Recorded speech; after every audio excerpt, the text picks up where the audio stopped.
Hello, appraisers. This is Brandon with Spark for Appraisers, and I am making another video on our new time adjustment feature. Now, this should be the final all-inclusive video. I will have timestamps below because it's probably going to be long.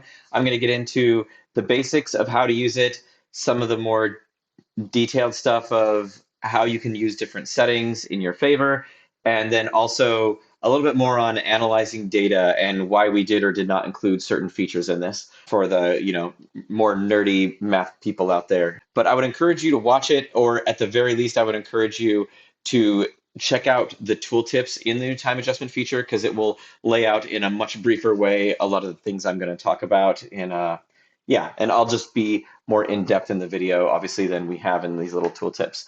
Okay, so let's get into it. This is about the new time adjustment feature. This video will replace any prior videos that we made about it. We have made quite a few changes just over the past week since it's been released. All right, let's go ahead and get into it. I am in Spark right now. You can see I've loaded in some comps. I also have loaded in two different files on the market analysis side, my competing and neighborhood files.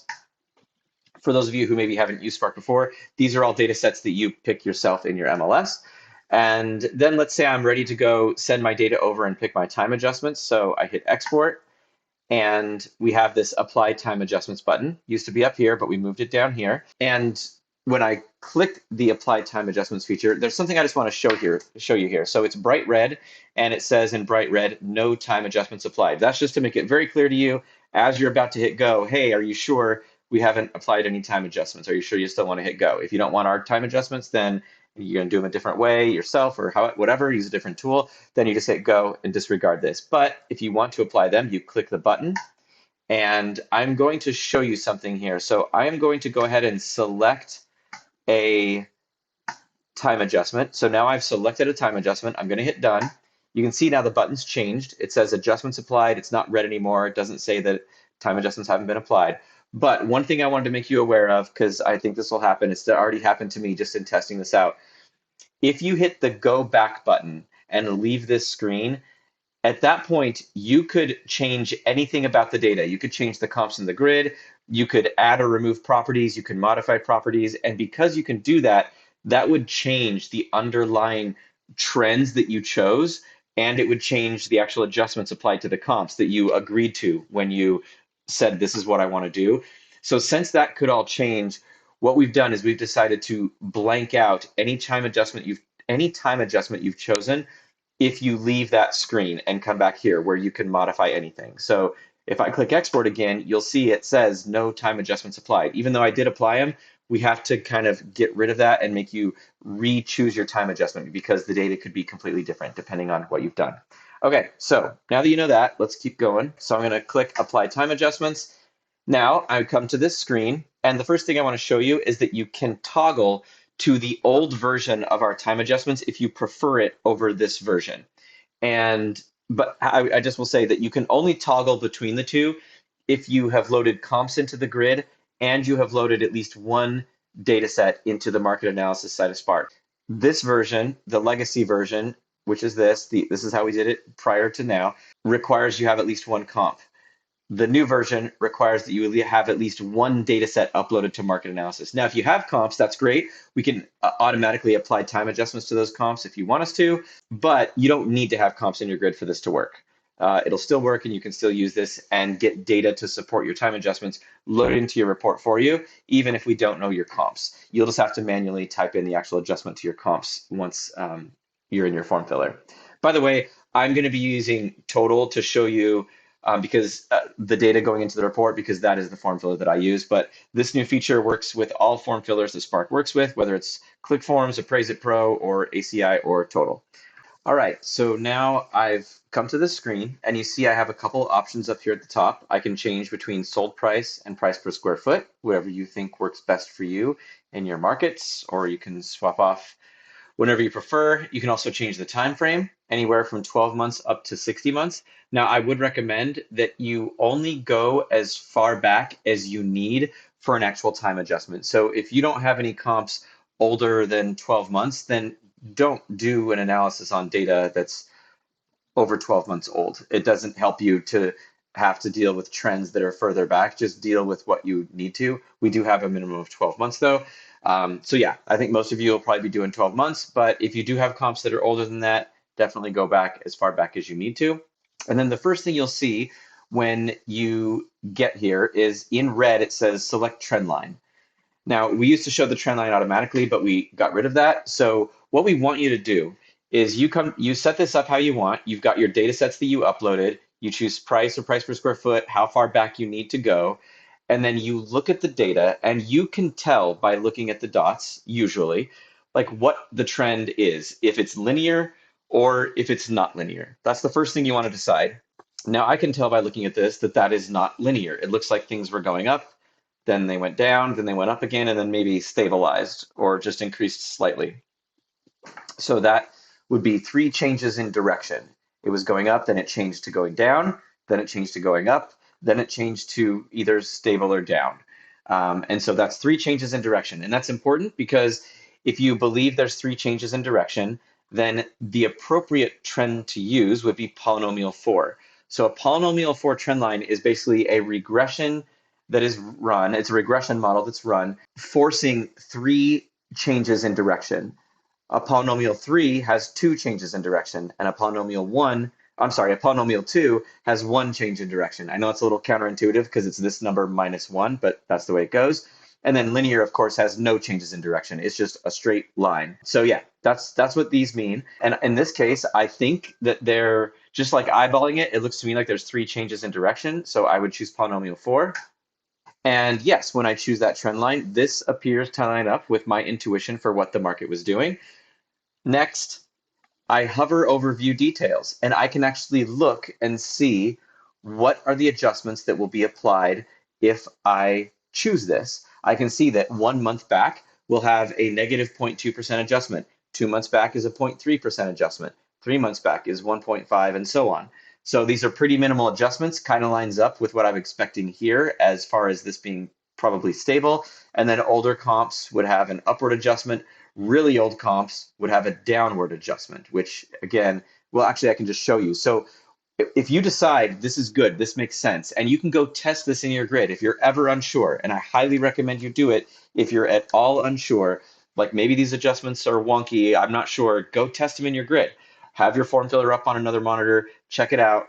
You can type in the adjustment, verify that, hey, are my comps getting further apart? Are the adjustments looking wonky? If so, then that's a really good indicator that you do not want to use that adjustment. But if things are kind of lining up, they're adjusting closer together, then that's a good indication that it is the right time adjustment or trend line to use. So then once I have the trend line in there, I verify things look good. I simply click anywhere in the chart to select it. And that's me now telling Spark, this is the adjustments. These are the adjustments I want to use. The adjustments, by the way, are based on the trend line. So we calculate the trend line. You tell us which one. You verify that looks good. Then you select that chart. That means that's the trend line you like. And then we will show you those adjustments over here. And by the way, you can also click where it says month and switch it over to comps. And we will show you the comps in your grid and what the adjustment would be to those comps. Some appraisers like this version, some appraisers like the monthly version. If you choose monthly, then an addenda will go into your report that shows the chart. It has some comments in there, and then it also has a little table showing the different number of months back that you selected and what the adjustment is for each one of those months. That way, you can have any number of comps in your report, and you just look at, okay, that comp contracted in May of 2023, so it needs a 4.6% adjustment upward. So yeah, you can use that or use the comp one. That's basically it. Now, I will get towards the end of the video, I'll get into more of the data and analysis part of things, but that's basically the way it works for now. And actually, let's get into some of these settings now, because you can see there's some of these comps, the first 3 comps actually don't have adjustments in there, and I want to show you why. So the first setting we have is you can apply the time adjustment based on the contract date or sale date. The default is contract date. That's what the vast majority of appraisers use. That's what we recommend, but you can always switch that to sale date if you have strong feelings and disagree. You can also subtract concessions prior to calculating the time adjustment. And if you choose this, that means Spark will subtract when we load the data into your grid. Is if you have comps in there, Spark will subtract the concessions for that comp from the sale price. It will put the adjustment in your grid, and it will round that adjustment to the nearest 1,000 or whatever rounding option you use here. Now, you just want to be careful with this. Fannie Mae explicitly states that you should not dollar for dollar adjust comps. And that's kind of what this is, other than the rounding part of it.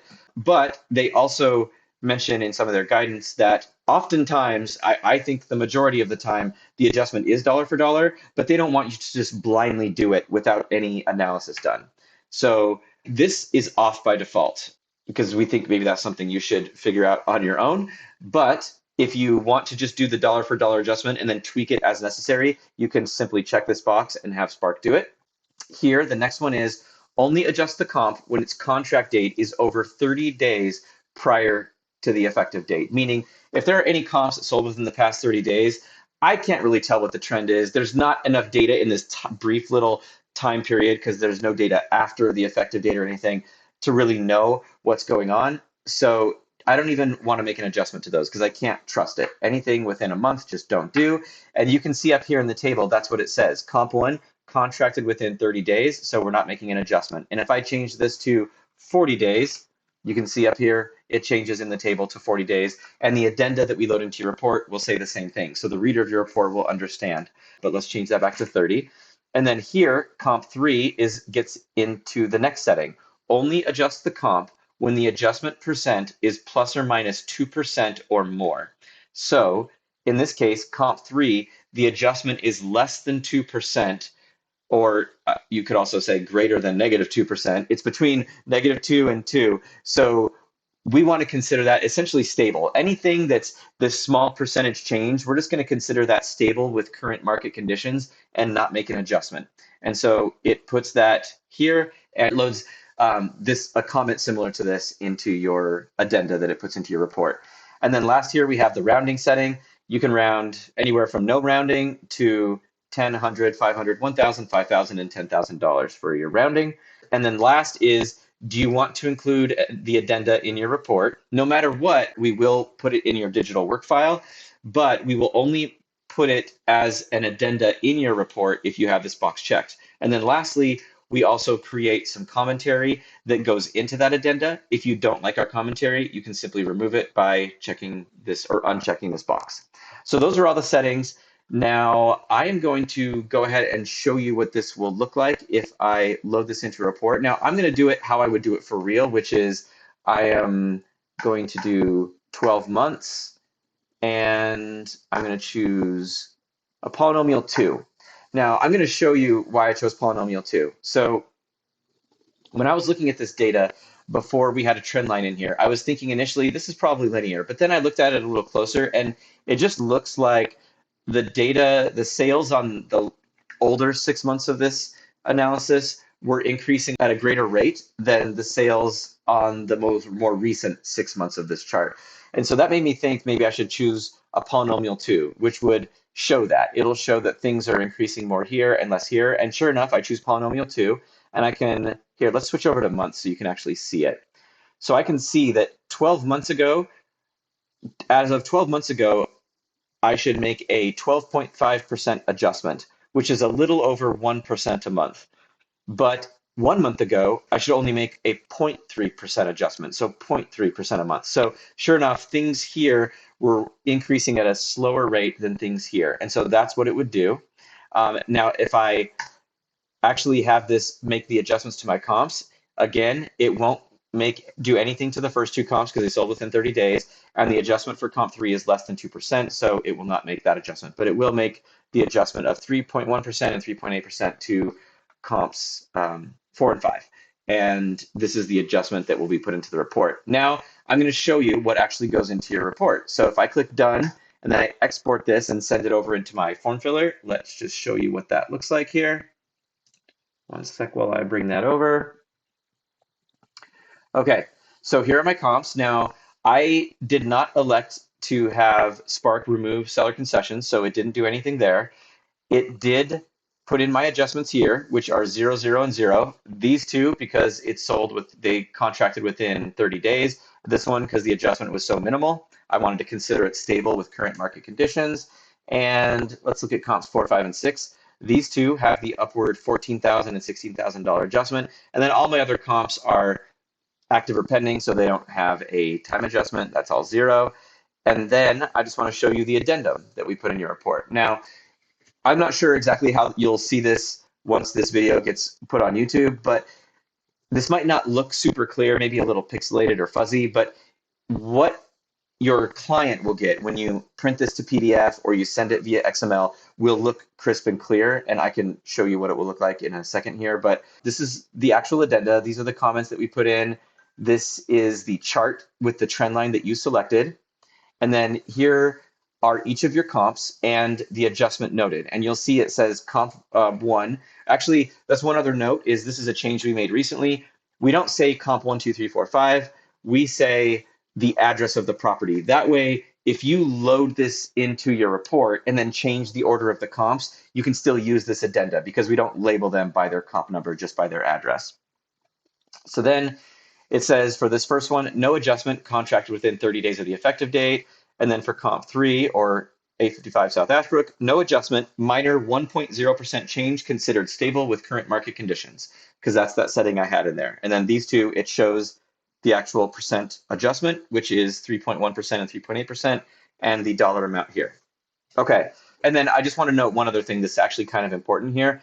Right here it says, note, the trend line value above for each comp is the value for the trend line, that's this trend line right here, on the date noted for each comparable. So for example, for comp 4, 3234 East Enid, on that date, the contract date of May 18th, 2023, the trend line value, 423,378, is basically on that date exactly what the value is for this trend line right there. And it also says the percent adjustment is calculated by subtracting this value from the value as of the effective date and then dividing by that same trend line value. So just to show you this, I'm going to pull up a calculator. So that way you could replicate this yourself, and also the reader of your report could replicate it. So first of all, it says the percent adjustment is calculated by subtracting this value from the value as of the effective date. So we get the value as of the effective date, which is right here, trend line value as of the effective date. That means right here at the very end, the value as of my effective date is 436,652. So 436,652. I subtract the trend line value for, let's just say we're looking at comp 4, which is 423,378. I get that number. That is how much it went up. And then I divide that by the starting point, which is that same number, 423,378. And I get 3.1%. And sure enough, 3.1%. So that's how you could replicate the math. And that's also how the reader of your report could replicate the math. Now, there's one other thing I want to show you is I can replicate that right inside of Spark as well if I want to. So let me just show you that real quick. Back inside of Spark, right here, we have the same thing. So you can see the effective date trend price, which is that 436,652, and then the trend price for comp 4 is 423,378, and that's how we get the 3.1. So anyways, that's just there. If you want to replicate it and make sure you feel comfortable that the math is right, you can do it right here inside of Spark, or the reader of your report can do it with that addenda that goes into your report. Last thing I want to note is I didn't really bring this up earlier, but you can hover over a row for your particular comp that you're looking at, and it will show you where that comp would fall on the trend line based on its contract date or sale date if you had chosen sale date. So I can see it falls here, and then when I hover over it, I can see, sure enough, that does look to me like it needs an upward adjustment of 3.8%. Now, the one other thing I wanted to show you inside of total, and then I think I'll be done, is, let me pull that up. Okay, there we go. So I wanted to show you the work file.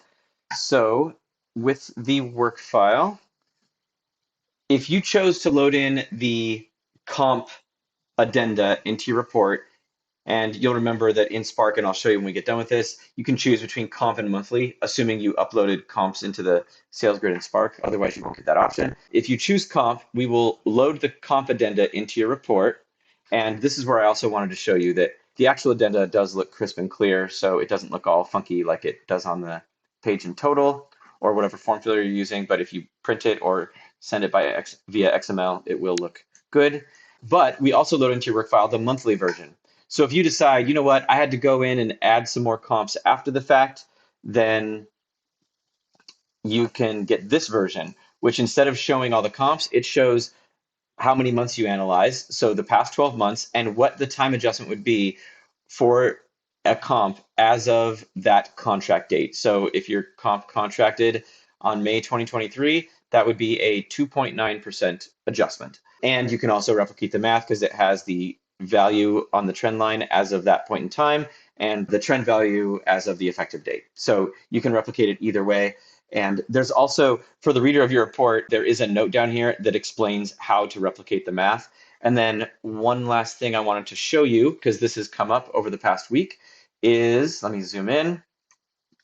You'll see it says at the bottom of the one that has the comps in it, may include properties that were considered but not utilized in the sales grid. So why do we have that? It's because some appraisers use Spark to load in many comps, like maybe 10, 12, 15, and then they get them all into their form filler, they make some adjustments, and then they decide, okay, I'm going to get rid of these 6, and they whittle it down from some larger number down to, 6 comps, let's say. So in that case, you could use the same addenda and you'll have comps in there, or you'll have properties in here noted for adjustments, and it will just say may include properties that were considered because you did consider them, but were not utilized in the sales grid. So that way you don't have to go back into Spark, re-export to get a new addenda that just has the properties you had in it. Now, of course, you can still do that if you want to, but this hopefully will just be okay. But if you're not comfortable with that and you just want a new addenda, you have 2 options. Either go back into Spark and redo it with just the, let's say, 6 comps you want to use in the end, or you could also just use the monthly addenda. So, and that's why we built that option in Spark, which I'll show you again in a second, is if you want to load comps into your report with Spark, like let's say 15 of them, for example, but you're not going to use them all, you could just have the monthly addenda loaded into your report. And what that means is Spark won't automatically calculate the percent adjustment for every comp if you use this version. You'll still have to go manually type in the time adjustment. But if you use this version, you could use this for any number of comps, as long as they all sold within the past year, or if you do 24 months, past 2 years, then you could use this and just say, okay, this comp contracted here, so I'm going to make that adjustment. This comp contracted here, so I'm going to make that adjustment. So you could use this addenda in either scenario, I guess is what I'm saying. Let's go back into Spark, and I'll just show you that one more time. That is toggling here between comp and monthly. So monthly, well, here I chose linear, so it just says 1% per month, because you don't need to know that number for every month because it's pretty obvious. But if it was let's say a polynomial 2, then it would have this information, and that would go into the addenda. Again, I can also swap and just move to the one that shows me the actual comps that I have in the grid in Spark. Okay, I've gone over how it actually works, how we intend for you to use it. I'm now going to spend the rest of this video getting into the more data and analysis part of it, but I am going to reiterate something which might feel a little obnoxious to some of you, but we have been getting a lot of calls, and I just want to reiterate what we have in this tooltip here, and I encourage you to just read it. I'm going to read some of it right now. If these adjustment dollar amounts or percentages do not make sense to you, or if they do not make sense in your sales grid, then you should select a different method of analyzing the data or a different trend line. Spark does not tell you what to do, but instead presents the results based on the analysis you have chosen and the data you uploaded so that you can make an informed decision. If no trend line or method of analysis appears to make sense, then you should consider uploading different data or using a different data set.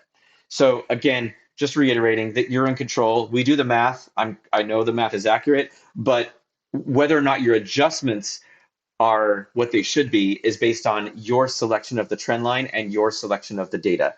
You're in control of the data. You go and choose it from your MLS.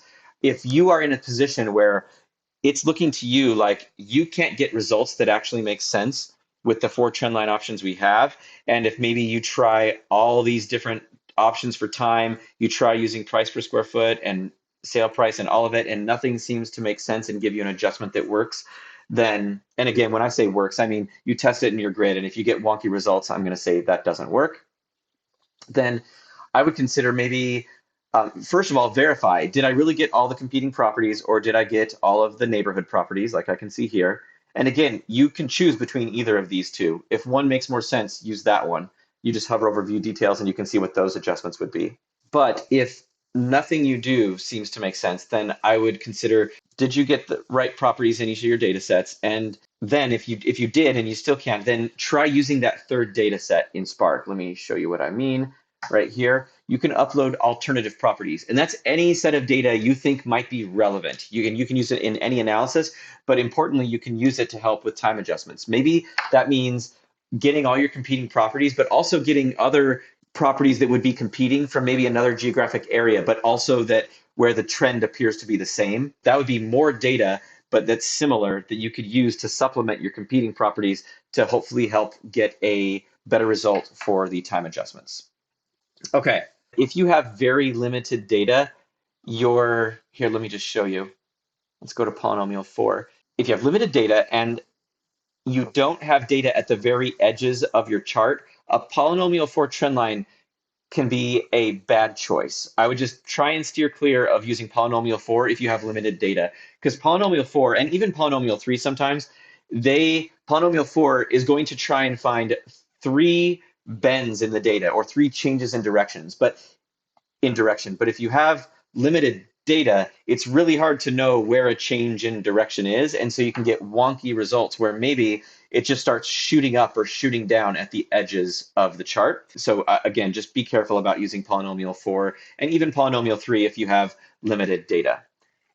Now, last thing I think I want to cover is, I think I've belabored this enough. This is a long enough video at this point. The last thing I want to cover, though, is we have some appraisers asking for different statistical indicators or values that they find helpful.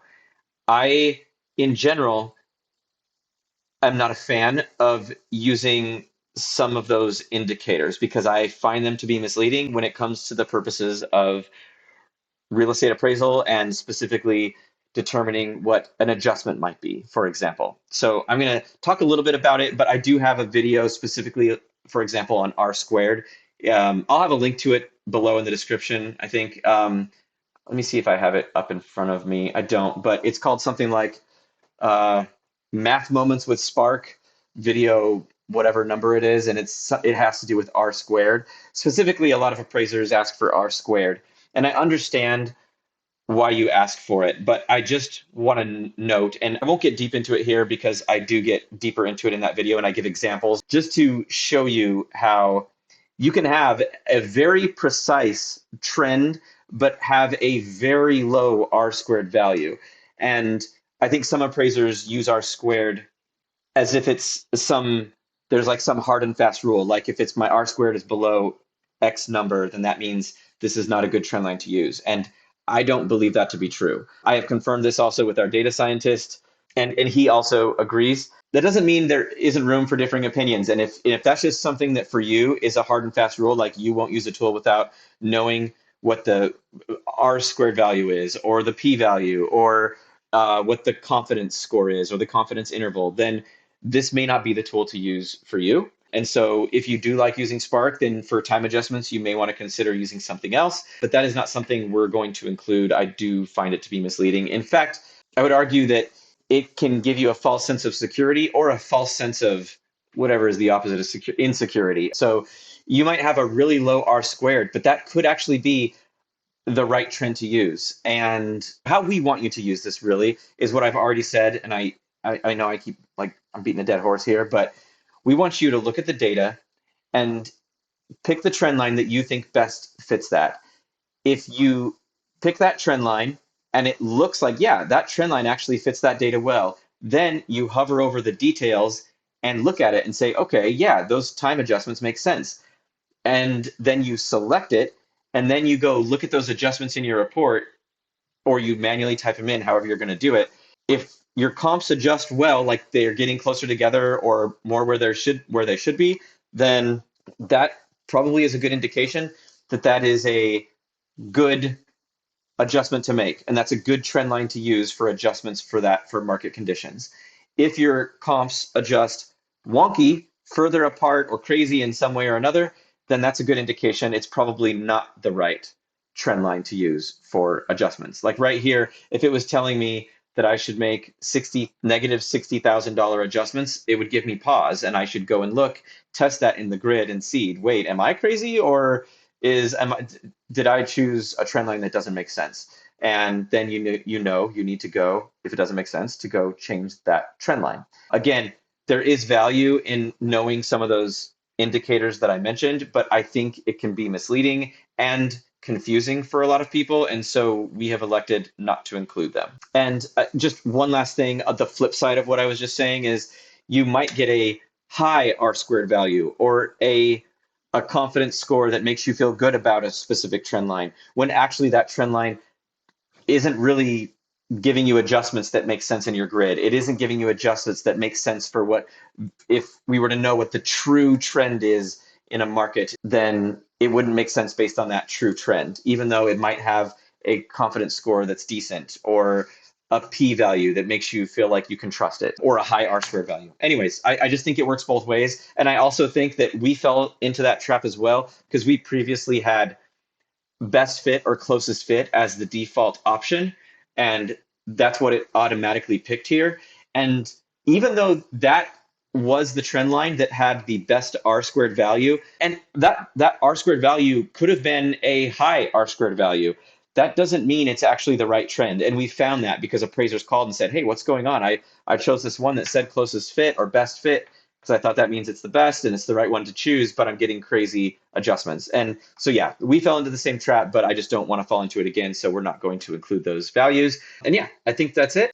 We hope you enjoy it and that it works well for you. And thanks everybody for taking the time to watch this very long video.